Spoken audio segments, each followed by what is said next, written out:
as water in the morning, and letting my body learn. This clean skin, soft light, this rest that shows in my eyes. This is how I hold my shoulders when I stop living rushed. I don't chase it, I make space for it.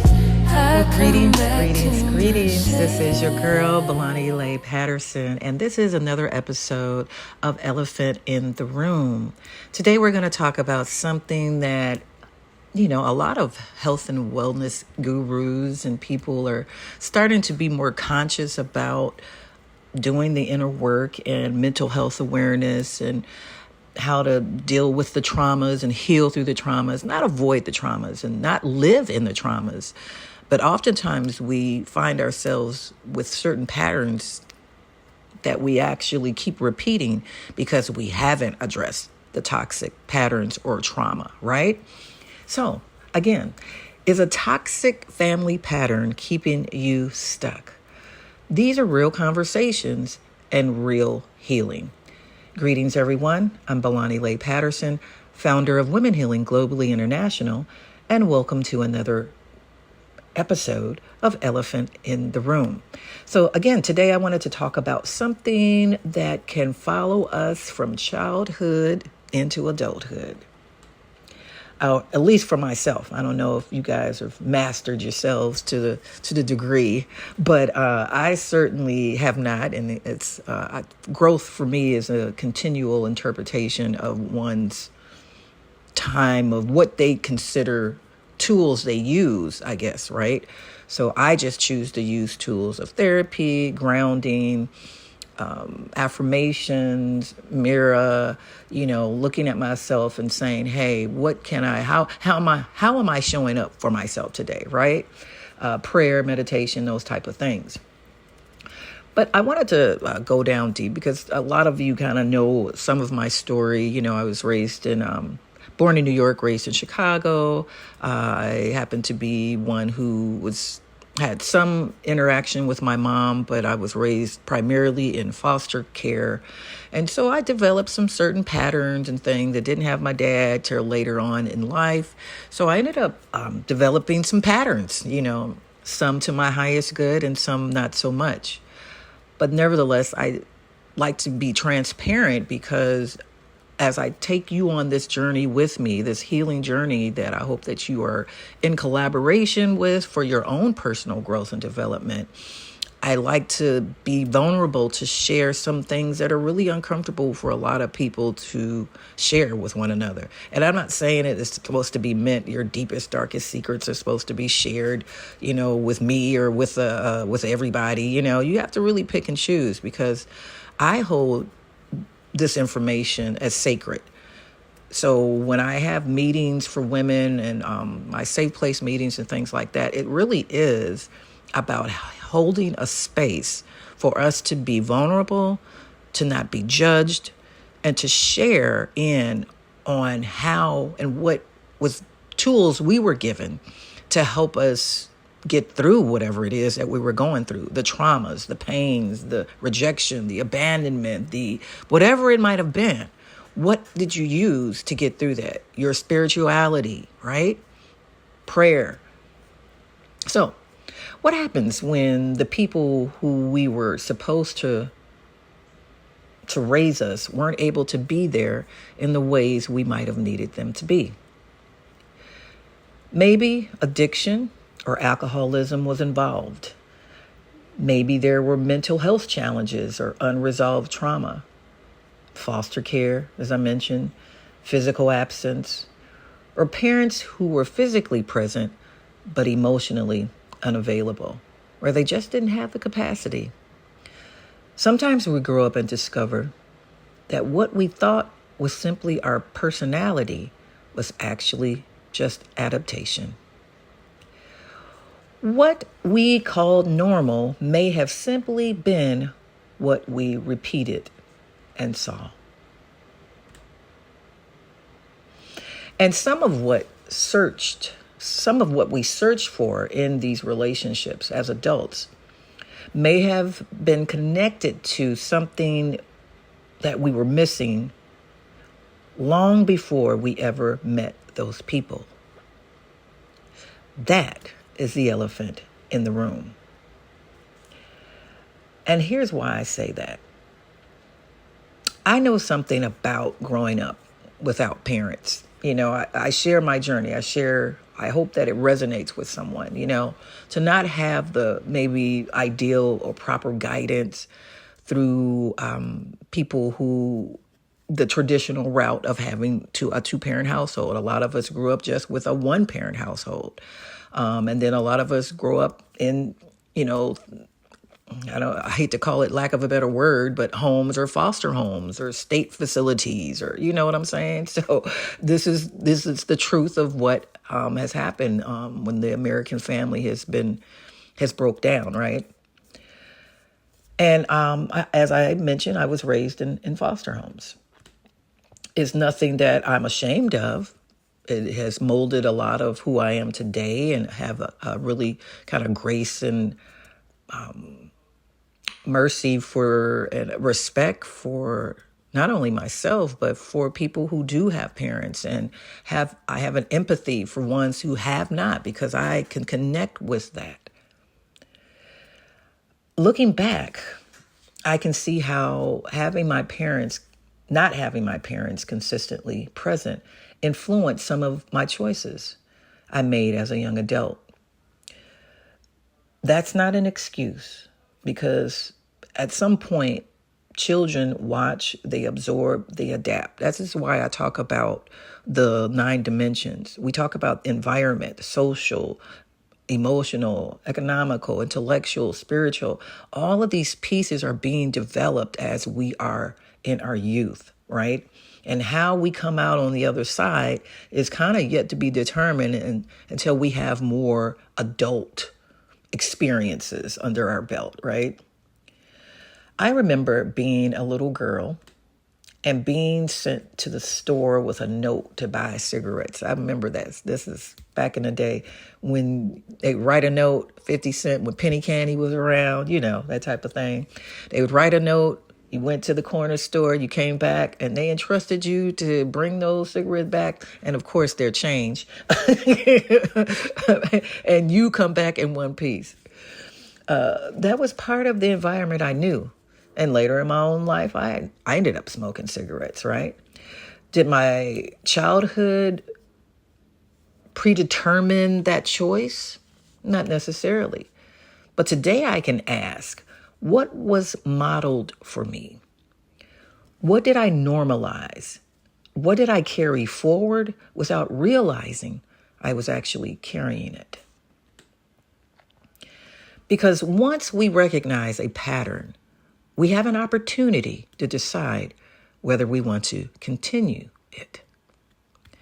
And sometimes we're looking for family and looking for love in all the wrong places, I call it, right?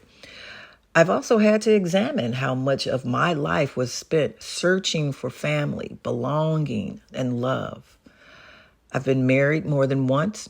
Eventually, I had to stop looking only at what somebody else did and ask, Bolanile, what are your patterns? What are the patterns that you grew up or took on to be your own?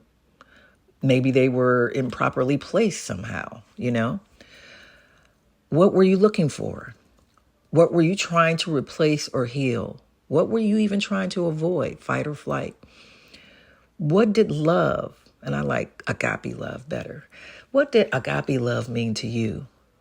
What did family mean to you? And where did those definitions come from? How did they form with me? And I'll answer this in a way that, I think because I believe, from my experience, me not having the traditional mom and dad or growing up in foster care, etc., it made me want to have my own family even more.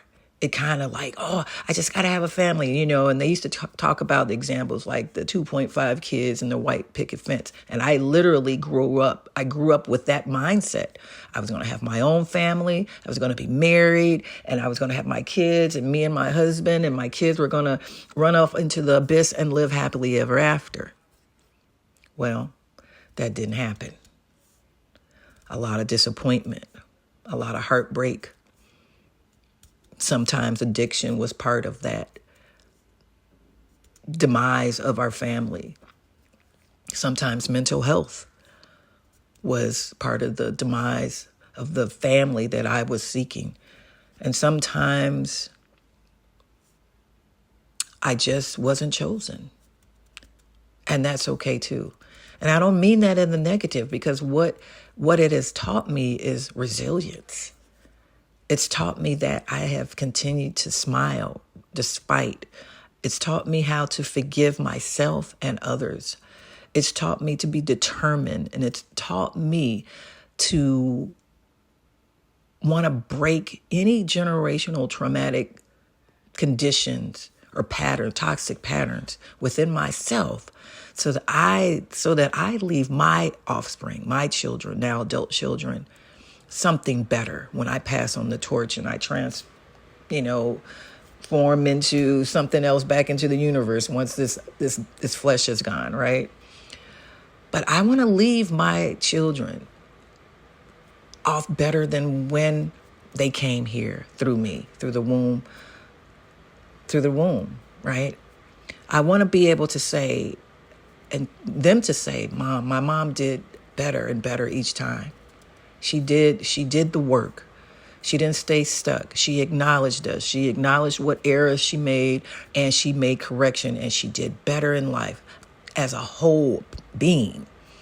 Not just financially, not just physically, but just as a whole being. This is why the 9 dimensions was birthed. I want to be able to touch on all of the many complexities that we all universally have.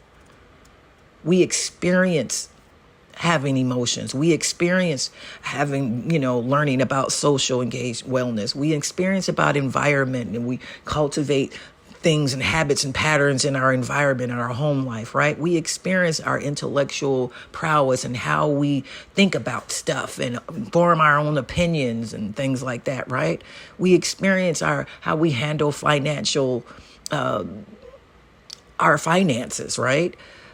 We experience it, or the lack thereof, Who was there teaching us these things? Or did we just grab what we saw, what was exhibited, and took on this coat and said, hey, or took on this piece and said, oh, okay, well, this works, and maybe this not so much, or vice versa, right?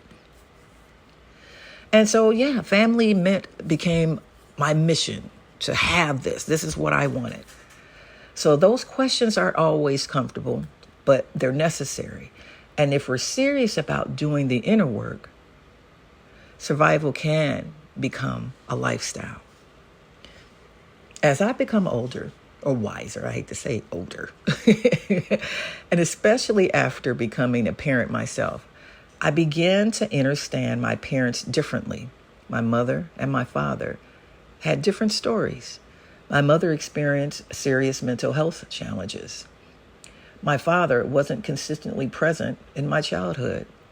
2 different circumstances, 2 different people. But for the child experiencing them, there was a common reality, a common theme that began to continue to show up in my adult life, right? Mom isn't there. Dad isn't here. And children don't necessarily have the language to understand the reasons behind an adult's behavior. They simply experience what is happening, and they internalize it the best way they can, and then make some sort of meaning from it. However, we try to compartmentalize all of these things that are going on in a child's mind. Sometimes that meaning follows us into adulthood. We learn how to survive. We protect ourselves. We anticipate problems. We disconnect. We react. We fight or flight. We do whatever helped us get through the environment. But what happens when survival mode becomes a lifestyle? And there's really nothing to protect yourself from. I remember, because there was some molestation in my younger age. For many, many years, I wore my full clothes to bed. I didn't even buy pajamas until I got into my later adulthood, probably like in my 40s. I'm 57 now. So, and I just, for whatever reason, that was me guarding myself. If I had all of my clothes, if I went to bed with all of my clothes on, that was my way of feeling I could protect myself from being touched inappropriately. So that was just my way I did it, right? And I've since then I've healed, and I continue to heal from that. I'm not saying this from a victim point of view or a victimizer or excuse the things that happened to me or the people who did those harmful things, because they were also, not in their right mind, right? But again, what happens when survival mode becomes a lifestyle? The circumstances may change and you're no longer that child. You're no longer in that house. You're no longer in that relationship. But are you still responding as though you are? That's where awareness becomes, I believe, your most powerful tool. Understanding doesn't erase the hurt. My father came from an era where providing could mean providing materially, money, resources, making sure something was taken care of. That matters. That's what he knew to do. It's unfortunate that I was not able to be in my dad's life at that time where he was able to give me that financial or emotional support. But I am grateful that I got an opportunity to meet him. He's now 82, 83, living his best life and retired now, right? So I take what good he has, the stories he has, and I apply that where it need be. But children can need something else too. Presence, affection, safety, guidance, conversation, emotional connection. Both things can still be true. A parent may have cared about you and still have been unable to give you everything you might have needed as a child. Understanding that doesn't erase the hurt or rewrite your history, but it can give us another way to carry the story. I can embrace something as truth about my past without requiring it to remain the truth of my future. Now I get to ask, what will I create going forward? What kind of parent do I want to continue becoming even as my children become adults? And what kind of elder do I want to become? What will my legacy look like for myself and my offsprings when I'm gone? Will I leave another trail of unresolved trauma and hurt and unanswered questions, being unacknowledged, unseen, unheard? Or can I contribute to a legacy of healing, a new generation that says the buck stops here? We're not going to carry secrets. We're not going to carry the elephant in the room, but we can't talk about that. That's embarrassing. That's shameful. No, we're going to go through the proper channels and we're going to deal with it. And we're going to go through therapy. We're going to talk about it. We're going to acknowledge it. And most of all, we're going to ask for the Most High's help to heal us through it, to victory and to joy and to a healthy way of coping with one another as family. We didn't only inherit the difficult things, and this is important. When we talk about toxic family patterns, we can become so focused on what was painful that we forget there may have been beautiful things passed down as well to us. I can recognize both in my parents. My mother exposed me to things like fine dining, the arts. She was very creative, and I have that same kind of nature of her, of what she gave me. She was also an artist, right? When I recognize creativity in myself, I can also recognize something beautiful that may have been passed from her to me. That's part of my inheritance too. My father is now in his 80s. Although I came to know him more as an adult, there are words of wisdom I've been able to receive from him later in life that I couldn't receive from him as a child. Healing doesn't require me to make my parents villains, and it doesn't require me to pretend like everything was wonderful. The two things can be true at the same time. There can be hurt and wisdom, and absence and contribution, disappointment and gratitude, things I wish had been different, and things I'm grateful to have received. What did I inherit that wasn't genetic? When we talk about inheritance, we're not only talking about DNA. We inherit and learn beliefs, communication patterns, silence, conflict, work ethic, money habits, spirituality, creativity, resilience, relationship patterns, and ways of expressing or withholding love. And as children, we're consistently deciphering the world around us. This must be what it looks like. This must be how families communicate. This must be how we are supposed to survive.